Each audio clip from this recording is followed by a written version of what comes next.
Shalom, nama saya Gita Dwi Natalisa dari 10 IPA 1 absen 15.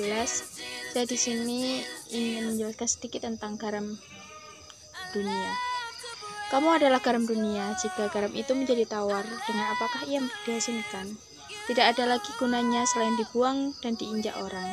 Matius 5 ayat 13. Garam memang baik, tetapi jika garam menjadi hambar, dengan apakah kamu mengasinkannya?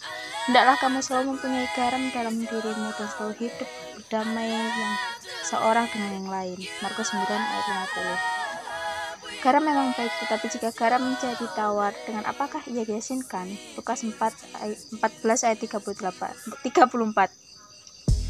Tidak ada lagi gunanya baik untuk ladang maupun untuk pupuk, dan orang membuangnya saja. Siapa mempunyai telinga untuk mendengar, hendaklah ia mendengar. Lukas 14 ayat 35. Di sepanjang sejarah, garam sudah digunakan untuk mengawetkan dan memberi rasa terhadap makanan. Garam merupakan salah satu kebutuhan hidup yang mendasar. Kegunaannya bersifat universal dan kelihatannya persediaan garam tidak ada habis-habisnya. Garam selain memiliki kualitas yang menguntungkan, garam juga bisa merusak. Garam bisa mengubah tanah yang subur menjadi tanah yang tandus, contohnya wilayah di sekitar Laut Mati. Di zaman modern ini tidaklah masuk akal bagi kita bahwa garam bisa kehilangan keasinannya. Sodium klorida atau nama zat kimia untuk garam meja merupakan susunan zat yang tidak berubah. Zat ini sama sekali tidak dicemari oleh apapun, tetapi pada zaman Israel dahulu, garam diproses dengan cara menguapkan air yang berasal dari air Laut Mati. Air tersebut mengandung bermacam-macam zat lain selain garam. Proses penguapan air tersebut menghasilkan kristal-kristal garam dan juga potasium klorida dan magnesium. Kristal-kristal garam itu dikumpulkan dan menghasilkan garam yang relatif murni. Karena pada saat proses penguapan yang pertama kali terbentuk adalah kristal-kristal garam. Namun apabila garam yang dihasilkan melalui proses penguapan itu tidak segera dipisahkan dan kristal-kristal garam kemasukan embun, larut dan luluh, maka apa yang tersisa akan kehilangan rasa asin dan menjadi tidak berguna. Apa yang bisa Anda lakukan dengan garam yang tidak asin? Tidak ada gunanya. Seorang petani tidak menghendaki zat-zat kimia semacam itu di atas tanahnya karena akan merusak tanaman.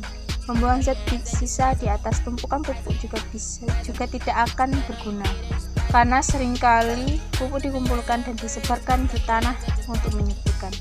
Satu-satunya cara yang bisa dilakukan adalah membuangnya keluar, di mana orang-orang bisa menginjak-injaknya. Apabila garam telah kehilangan sifat dasarnya, yaitu rasa asin, maka ia tidak dapat dibuat asin kembali. Dalam khotbah di bukit, Yesus berbicara kepada orang banyak dan murid-muridnya, "Kamu adalah garam dunia, sebagaimana halnya garam yang memiliki karakteristik mencegah pembusukan." Maka orang Kristen seharusnya dapat memberikan pengaruh moral di tengah masyarakat di mana ia berada.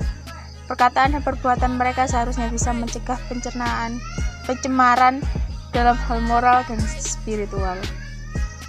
Seperti halnya garam yang tidak kelihatan, contohnya di dalam roti, tetapi memiliki pengaruh yang kuat. Demikianlah pula halnya dengan orang Kristen yang di tengah masyarakat tidak selalu melihat dan terdengar, tetapi mereka baik secara individu maupun kelompok bisa mempengaruhi masyarakat dan melakukan pencegahan di tengah dunia yang kotor dan cemar ini. Hendaklah kamu selalu mempunyai garam di dalam dirimu dan selalu hidup berdamai yang seorang dengan yang lain, kata Yesus. Markus 9 ayat 50. Dia mendorong pengikut-pengikutnya untuk mempromosikan perdamaian dengan menggunakan sumber spiritualnya. Pertama,